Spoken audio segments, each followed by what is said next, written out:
getting the shocks and struts and a few other things done. I think it's going to be like a 2-day job, so I'm just going to hang out here with baby Uma. Can you go outside or something? Hold on, let's go outside. So yeah, just gonna hang out, work on the computer, do a few other things, maybe edit a video, who knows. But yeah, I'm excited to get this work done. So yeah, after almost 5 years, it'll be 5 years next month actually that I've had the van for. So I want to get a few things checked. The 12-volt battery, that's the kicker battery for my house, I want to get checked. I think it's low. The side step for my sliding door is messed up, so I want to get that looked after. The solar controller needs to be looked at, something's not right with that. And of course the shocks front and back, might get a sway bar put on as well. I'm going to get a quote for that. So yeah, a bunch of stuff gets done. Figure it's good to upgrade now. Looking for a much smoother ride, obviously, and yeah, might as well get it done while I'm somewhere where I can trust the mechanics and people to get it done. I'm always sketchy about taking it somewhere where I don't know the people, so this place, Edge Van Works in Livermore, California, and the only other place that I really trust is Beaver Motors, but that's in Pennsylvania. I'll probably be stopping there on the way home because they're a Chrysler dealership in an RV shop. So I'll be getting probably a tune-up on the engine of the van. And yeah, just have them look over the vehicle, make sure everything's running properly. And we'll take it from there. So hopefully by the end of this season, when I get back to Canada, I'll practically have a brand new vehicle, I hope. Or better than new. Alright, so here's what I'm getting put on. Coney shock absorbers. These are the rears. Apparently they have something called FSR, which is frequency selective dampening technology. And apparently it's good for making a lot smoother driving. So we'll see.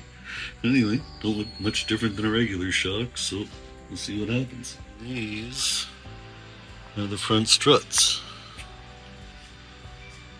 Alright, so these are the original ProMaster shocks.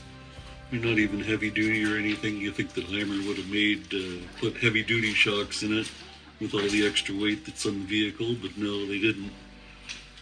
So I have 130,000 kilometers, which is about 80,000 miles, and it was definitely time to replace them. There's not much left in these, so yeah, looking forward to a much better ride.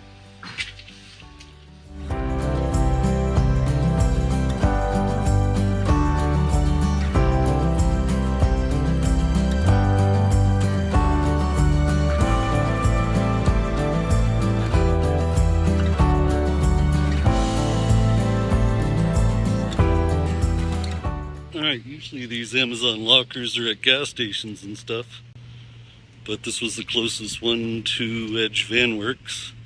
It's at a place called Ross for Less. So sometimes when it's in a store they don't have actual lockers, you just go to the back and give them your order number. So we'll see what they got.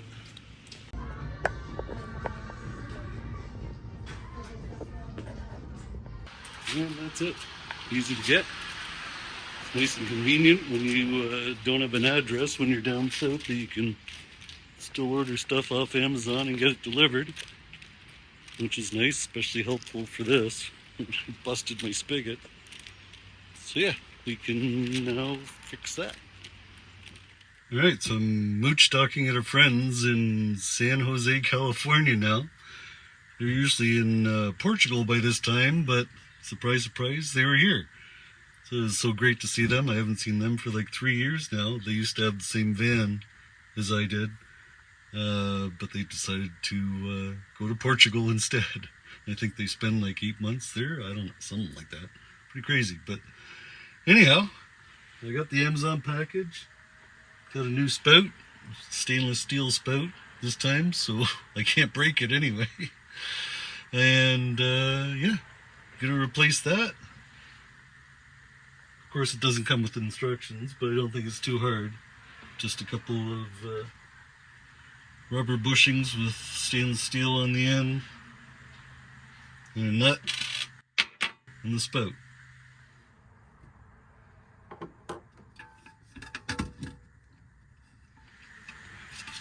There you go. Hopefully just hand tightening it does the trick. Some water in it and see.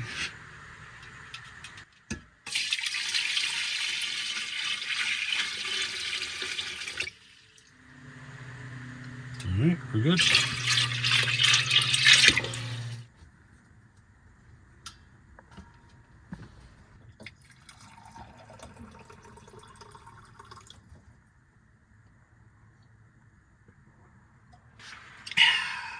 Perfect. To install smoke detectors on Well, this is a little pricey. home and outside the bedrooms. Test your smoke detectors. $579.9 US dollars. Damn, that's expensive. Time to get the hell out of California. When I was at Gordon's yesterday, I was getting him to look at my cigarette lighters input that I put in, that I attached to the Truma 12 volt, so I could run a few things like my fridge and USBs and so on. But I'm always getting weird readings on my fridge. I don't know if you can see that, if it's too dusty. It says 13.2 now, but sometimes it goes down to 9.9 and really weird voltages. So at first I thought it was my 12 volt battery, the kicker battery, that was bad, but apparently not. It's still good. But he tested the connections and he was getting 13.2 out of the cigarette lighter. But the cigarette lighter attachment, like this part, was getting really hot. So I guess it was losing a lot of resistance between that connection. So he gave me, where is it? He gave me a connection like this, which is a better, stronger connection. And it'll be solid, won't be any resistance in it. So yeah, I'm going to put that right beside the 12 volts. I actually already drilled the hole. I almost forgot to video this. So yeah, here's the cigarette, the USBs and the cigarette lighter. It shows 13.1 volts. I drilled a hole beside it here that I'm just going to run through. And then I'm just going to piggyback those wires onto those. I'm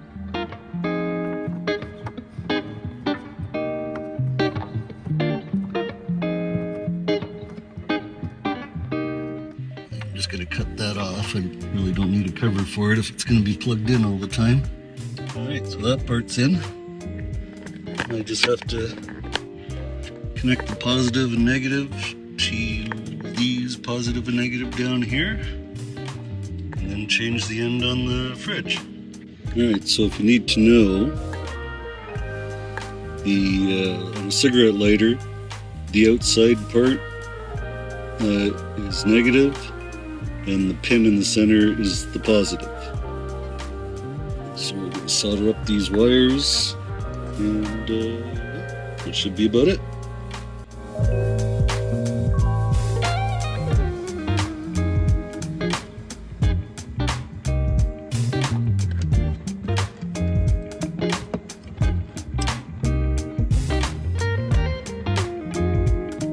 Alright, now the test. Gotta plug it in, plug it in. There we go. And we have power. Alright, it was great to get all those upgrades done. Drove a couple hours out of San Jose now, and the fridge has been running perfect. I'm glad I changed that connection on it. But with my suspension, I'd say the biggest change would be tires and the sway bar. I noticed that like the body roll is almost gone out of this thing. It almost feels a bit like a sports car going on and off ramps. It's really nice not to have that big body roll, especially with the weight of the vehicle and the center of gravity is so high up with the cupboards and so on. The shocks and struts, yeah, you notice it. Not a huge difference. It's not like my BMW was or anything, but yeah, going over expansion joints on the highway, it's a big difference. You don't get that big hunk. But yeah, everything was worth doing. I'm glad I did it. Much smoother ride, much better ride. And yeah, that's it for now. I think we're heading down the California coast in the next week or so. That's it. Talk to you guys next time.